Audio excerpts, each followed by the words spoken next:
Salut Mathieu, comment ça va? Salut Nico, bah ça va, me voilà de retour. Te voilà de retour, je savais que t'allais revenir. Ah, je sais pas si t'as vu, hein, tu vois mon sélecteur il est bien griffé. Je suis tombé à 30 km/h en tout terrain, donc ça va, les crash bars ont bien amorti. Par contre mon sélecteur il s'est un peu plié parce qu'il est pas, il se rétracte pas. Okay. Ce qui fait que je l'ai redressé à la pince, mais c'est un peu dangereux parce que je pourrais péter un sélecteur en roulant. Oui. Donc je voulais savoir, est-ce que tu aurais un sélecteur pliable sympa à me conseiller?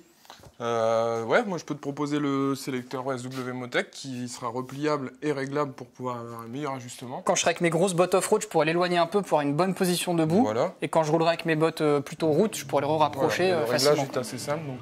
Ok, bah parfait. Je vais aller te chercher ça en magasin, c'est en stock.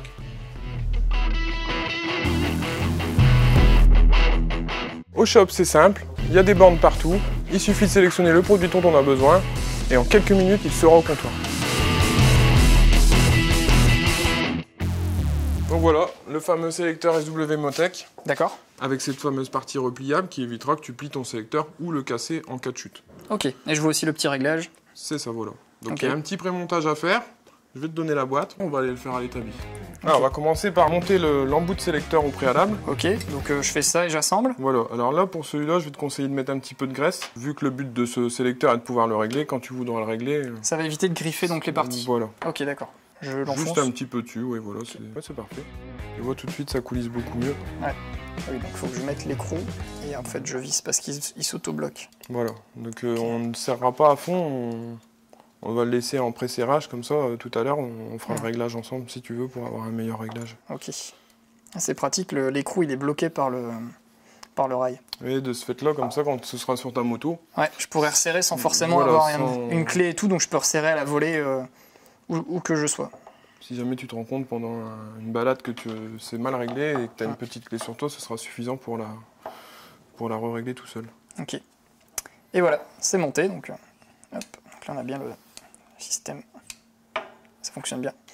On va aller monter ça sur la moto. Ouais. On va d'abord démonter l'ancien.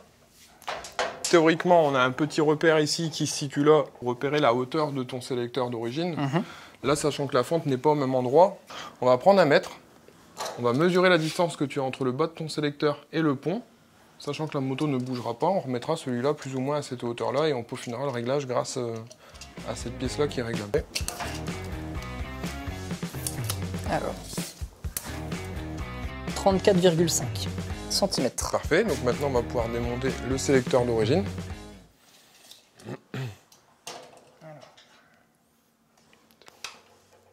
Alors là pareil, je vais te montrer petite astuce, il suffit de mettre une clé à pipe sur ta clé BTR et tu auras plus de force pour pouvoir desserrer ta vis. D'accord. Il y a un peu de terre.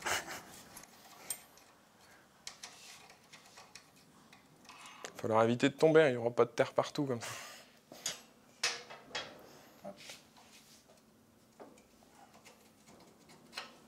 Je vais te laisser la brosse, un petit coup de brosse. Et un petit peu de graisse avec un chiffon. Donc voilà, je te laisse un chiffon. Tu peux mettre un petit peu de graisse dessus, ce sera suffisant. Donc l'intérêt de mettre de la graisse sur ça, c'est pour préserver les pièces de l'usure. Voilà, puis si jamais tu devenais à venir le redémonter par la suite, il se démontera plus facilement. D'accord. Sachant que tu roules dans quand même beaucoup de chemin avec pas mal de terre. Donc là, je vais te donner un petit coup de main pour garder la mesure avec le mètre, le temps que tu te positionnes. Ok. Alors vas-y, tu peux te positionner. Donc à 34,5 cm. Ouais. C'est bon. Ok. Tu vas pouvoir serrer la vis. Et là, pareil, on ne va pas serrer avec du frein filet, puisque comme c'est une partie qui a quand même pas mal de terre, et qui n'est pas non plus contraint à se desserrer, on va éviter de mettre du frein filet pour ne pas galérer au prochain démontage. D'accord. Ah, c'est plus simple que sur l'origine. Hein.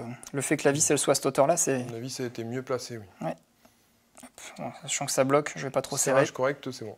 Maintenant, il ne nous restera plus qu'à poser la moto par terre.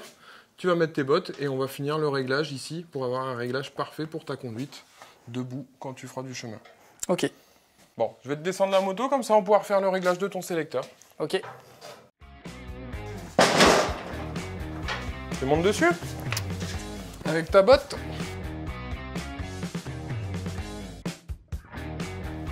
Il est un petit peu bas. Je pense qu'on peut peut-être le rehausser un Ah voilà, là c'est bien. Là en termes de distance, c'est bien. Attends, je vais le presserrer pour voir refaire un essai une fois qu'il sera serré. Vas-y, essaye un peu.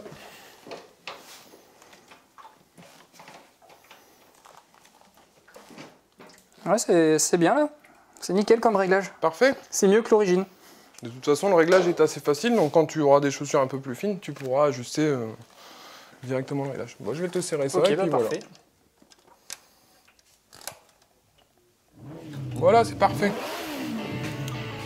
Bon bah, il n'y a plus qu'à rouler. Impeccable, il n'y a plus qu'à y aller.